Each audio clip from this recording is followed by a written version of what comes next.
అందరికీ నమస్కారం అండి. మీరు ఇప్పటికే థంబ్‌నెయిల్ చూసుంటారు. దేవుడు ఉన్నాడా? నా అనుభవం ఏంటి? మనకి సమస్య వచ్చినప్పుడు కానీ, కష్టం వచ్చినప్పుడు కానీ వచ్చే మొట్టమొదటి ప్రశ్న ఏంటండి మనందరికీ? దేవుడు ఉన్నాడా? నేను పిలిస్తే రాడేంటి? నన్ను ఇన్ని బాధల్లో బాధపడుతూ ఉంటే కాపాడడానికి రాడేంటి అని మనం ఆలోచిస్తూ ఉంటాం కదండి. అయితే దేవుడు లేని చోటేముంది చెప్పండి. దేవుడు ప్రతి చోట ఉంటాడు, మన పక్కనే ఉంటాడు. అయితే ఆ విషయాన్ని మనం గ్రహించగలిగినట్లయితే ఎటువంటి సమస్యలు మనకి రావు.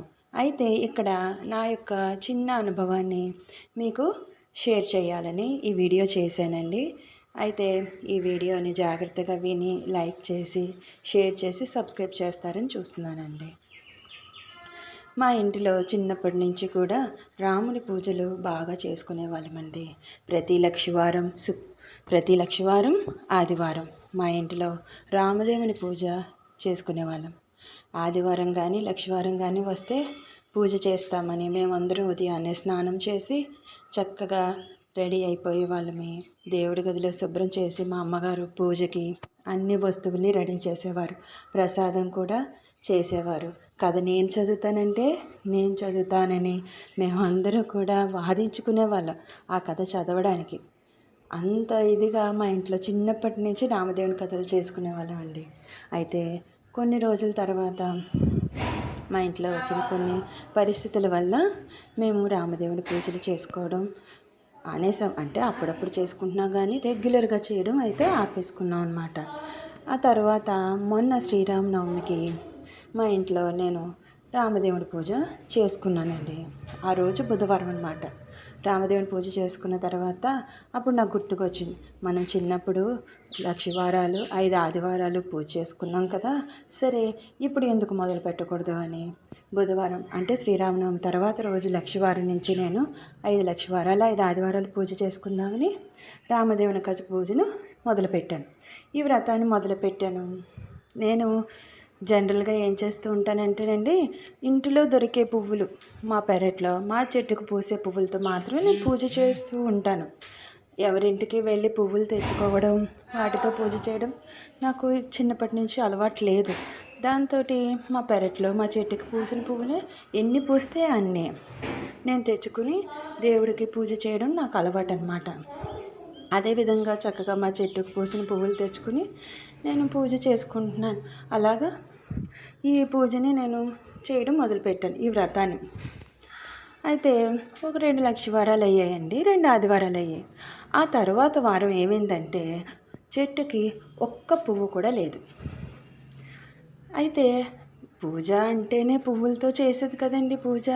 అదేంటి దేవుడా, నా భక్తిలో ఏమైనా లోపం ఉందా, నా పూజలో ఏమైనా లోపం ఉందా, ఎందుకు ఒక్క పువ్వును కూడా నా చెట్టుకు పూలు ఇవ్వలేదు, ఆ చెట్టు పూలే కదా నీకు నేను రోజు పెట్టుకుని పూజ చేస్తాను అని చాలా బాధపడ్డానండి. ఆ రోజు అక్షింతలను మాత్రమే వేసి, దేవుడా ఈ అక్షింతలనే పువ్వులు అనుకుని స్వీకరించు తండ్రి అని మనస్ఫూర్తిగా వినయపూర్వకంగా దేవుడికి అర్పించాను. కానీ మనసు మాత్రం చాలా బాధ అనిపించిందండి. పత్రం కానీ, పుష్పం కానీ, కాయ కానీ, పండు కానీ, అక్షతలు కానీ మనస్ఫూర్తిగా దేవుడికి ఇస్తే స్వీకరిస్తాడు అని అంటూ ఉంటారు కదండి మన పెద్దలు. అయితే అయ్యో, నేను ఒక్క పువ్వు కూడా పూజ చేయలేకపోయాను. ఇంట్లో పువ్వులు లేవు, పూజకి పువ్వులు తెమ్మని చెప్పానండి బయట నుంచి. కానీ మా వాళ్ళు మర్చిపోయారండి పూజకి. ఆ వారం నాకు ఒక్క పువ్వు కూడా లేదే అని ఆ రోజు కథ చదువుతున్నప్పుడు నా మనసులో చాలా బాధ అనిపించి కన్నీళ్ళు కూడా వచ్చాయండి. దేవుడా, నీ పూజకు ఒక్క పువ్వును కూడా తెచ్చుకోలేకపోయాను, నన్ను క్షమించు తండ్రి అని భగవంతుడిని వేడుకున్నానండి. అయితే సరిగ్గా అండి వారం రోజుల తర్వాత మళ్ళీ వ్రతం చేసుకుంటాం కదండి. ఆ వ్రతం చేసుకునే సమయానికి ఉదయం లెగిసి చెట్టుని చూసేసరికినండి, మీరు నమ్మరు, నాకు నిజం ఏంటంటే ఆకుకొక పువ్వు అన్నట్టు చెట్టు నిండా పువ్వులేనండి. మీరు చెబితే నమ్మరు. నేను అది చూడగానే ఆశ్చర్యంతో మునిగిపోయానండి. ఆ చెట్టుకి రోజు మేము మామూలుగా వాడకం నీళ్ళు వెళ్తూ ఉంటే కానీ ప్రత్యేకంగా నీళ్లు పోయడం అది లేదు. ఈ ఎండాకాలంలో వానలు కూడా పడలేదు మాకు. ఆ చెట్టు మరి ఎలాగా విరబూసిందో నాకు తెలియదు కానీ ఆకుకొక పువ్వు అన్నట్టు పూసిందండి. మీరు చెబితే నమ్మరు. ఉదయం లేచి చూడగానే నేను ఏ రోజు పువ్వులు ఆ రోజు ఉదయమే కోసుకుంటానండి. అంత మరీ ఏదైనా పని ఉంది అంటేనే ముందు రోజు మొగ్గలు కోసుకుని గిన్నెలో పెట్టి మూత పెట్టుకుంటాను. అంతే తప్ప ఏ రోజు కోసిన పువ్వులు ఆ రోజే వాడాలని ఉద్దేశంతో నేను ఏ రోజు పువ్వులు ఆ రోజే కోసుకుంటానండి. ఆ రోజు చెట్టుని చూడగానేనండి నా మనసు ఆనందంలో తేలిపోయిందండి. ఒక్కొక్క పువ్వుని కోసుకుంటూ శ్రీరామ శ్రీరామ అనుకుంటూ పువ్వులు కోసుకున్నానండి. గిన్నె తెచ్చాను, గిన్నె నిండిపోయింది. బేసిన్ తెచ్చాను, బేసిన్ కూడా నిండిపోయిందండి. ఇంకా మీరు చెబితే నమ్మరు, చెట్టు నిండా పువ్వులు ఉన్నాయండి. నేను ఎన్ని కోసానో దానికి రెండింతలు పువ్వులు చెట్లకు ఉండిపోయండి. ఇంకాని ఆ చెట్టు అంత విరబూసి పూయడం నా చిన్నప్పటి నుంచి నేను ఎప్పుడు చూడలేదండి. మీరు చెబితే నమ్మరు. అదంతా రామదేవుని మహత్యం కాకపోతే ఏమంటారు? దేవుడి మహత్యమేనండి. ఇప్పుడు చెప్పండి, దేవుడు ఉన్నాడంటారా లేదంటారా? నేను ముందు వారం ఒక్క పువ్వు కూడా లేదని ఎంతో బాధపడ్డాను. కానీ ఈ వారం ఒక నామానికి ఒక పువ్వు వేసినా చూశారు కదండి ఎన్ని పువ్వులు ఉన్నాయో. ఎన్ని పువ్వులతో పూజ చేసుకున్నానో చూశారు కదా. నాకు ఈసారి కథ చదువుతున్నప్పుడండి ఆనందంతో కన్నీళ్ళు వచ్చాయండి. అదే ఆనంద బాష్పాలు అంటారు కదా, ఆనంద బాష్పాలు వచ్చాయి. ముందు ఒక వారం ముందు ఒక పువ్వు లేదే అని బాధతో కన్నీళ్ళు కార్చానండి.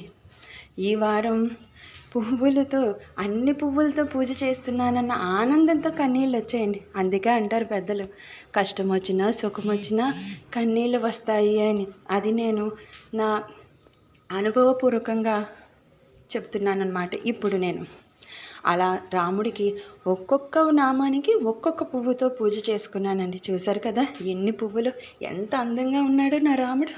చూడండి, చూడడానికి రెండు కళ్ళు చాలటం లేదు, అంత అందంగా ఉన్నాడండి నా రాముడు. ఇప్పుడు చెప్పండి, దేవుడు ఉన్నాడా లేడా?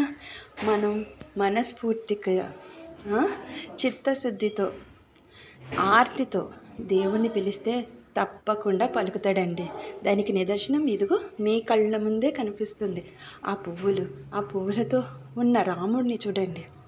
చక్కగా నేను ఆ రోజు రామ రామ రామ అనుకుంటూ పువ్వులు కోసానండి. అయితే ఇంకా దీనికి రెండింతలు పువ్వులు చెట్టుకే ఉండిపోయాయండి. అన్ని పువ్వులు నేను చెట్టు నుండి కొయ్యనండి. ఎప్పుడూ కూడా కొన్ని కోస్తాను, కొన్ని చెట్టు గుంజుతాను. ఎప్పుడూ చెట్టు నుండి అన్ని పువ్వులు కోసేయకూడదండి. మనం కొన్ని పువ్వులు చెట్టుకి ఉంచాలి. అలాగే నేను కూడా చెట్టుకి కొన్ని పువ్వులు ఉంచాను, కొన్ని పువ్వులు తెచ్చుకున్నాను. ఆ పువ్వులతో మనస్ఫూర్తిగా ఆనందంగా హాయిగా పూజ చేసుకున్నానండి. చూడండి ఎంత కళకళలాడుతున్నాడో నా దేవుళ్ళు. ఇలా పూజ చేసుకుని నాకు అక్కడే కడుపు నిండిపోయిందండి. మీరు చెప్తే నమ్మరు. హాయిగా ఆనందంగా పూజ చేసుకుని చక్కగా ప్రసాదం తీసి నోట్లో పెట్టుకున్నామండి. హాయిగా మనస్ఫూర్తిగా ఉందండి. ఈ విధంగా నేను 5 లక్షవారాలు 5 ఆదివారాలు చక్కగా రాముడి పూజని పూర్తి చేసుకున్నానండి. ఈ విషయాన్ని మీకు చెప్దామని నేను ఈ వీడియో చేశానండి. ఈ వీడియో మీ అందరికీ కూడా నచ్చినట్లయితే లైక్ చేసి షేర్ చేసి సబ్స్క్రైబ్ చేయండి. చూడండి నా కృష్ణుడిని ఎంతో చక్కగా ఉన్నాడు కదా, చూసారా? దేవుడికి ప్రసాదంగా ప్రసాదం చేశాను. గోధుమ రవ్వ, పంచదార, పాలు కలిపి ప్రసాదంగా 5 ఉండలు చేశాను. పంచదార, పాలు ఇవి కూడా పెట్టుకున్నాను. ఇది మామిడి పళ్ళు సీజన్ కదండి, 2 మామిడి పళ్ళు కూడా నైవేద్యంగా పెట్టుకున్నాను. చిన్నప్పుడండి ఆ పంచదారలో పూజ చేసిన తర్వాత రాముడి ముద్రలు అంటే నామాలు కానీ ఇంకా శంకు చక్రాలు కానీ ఓంకారం కానీ చూసుకునేవాళ్ళు అనమాట. అది ఉంటుందండి ఖచ్చితంగా. దేవుడు ఉన్నాడు అనడానికి నిదర్శనం ఇదే.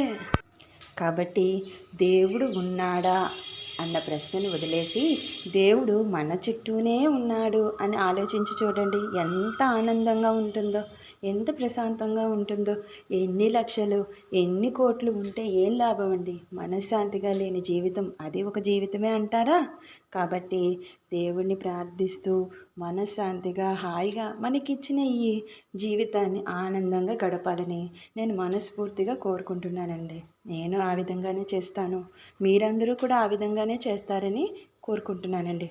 ఇప్పుడు అర్థమైందండి థంబ్‌నెయిల్ నేను ఎందుకు పెట్టాను? దేవుడు ఉన్నాడా? దేవుడు ఉన్నాడు. కాబట్టి ఇటువంటి నిదర్శనాలని మనకు అప్పుడప్పుడు చూపిస్తూనే ఉంటాడండి. మనం గ్రహించగలిగితే దేవుడు మన పక్కనే ఉన్నాడని మనం గ్రహించగలమండి. నా యొక్క ఈ చిన్న అనుభవాన్ని మీ అందరితో షేర్ చేసుకుంటున్నాను. మీ అందరికీ నచ్చితే కనుక లైక్ చేసి, షేర్ చేసి, సబ్స్క్రైబ్ చేయండి ప్లీజ్. నా యొక్క అనుభవాలని మీతో ఈ విధంగా నేను ఇంకా పంచుకోవడానికి ప్రయత్నం చేస్తూ ఉంటానండి. సరేనండి, ఇంక ఉంటాను. మళ్ళీ ఇంకొక మంచి వీడియోతో తయారు చేసి మీ ముందుకు వస్తాను. సరేనండి.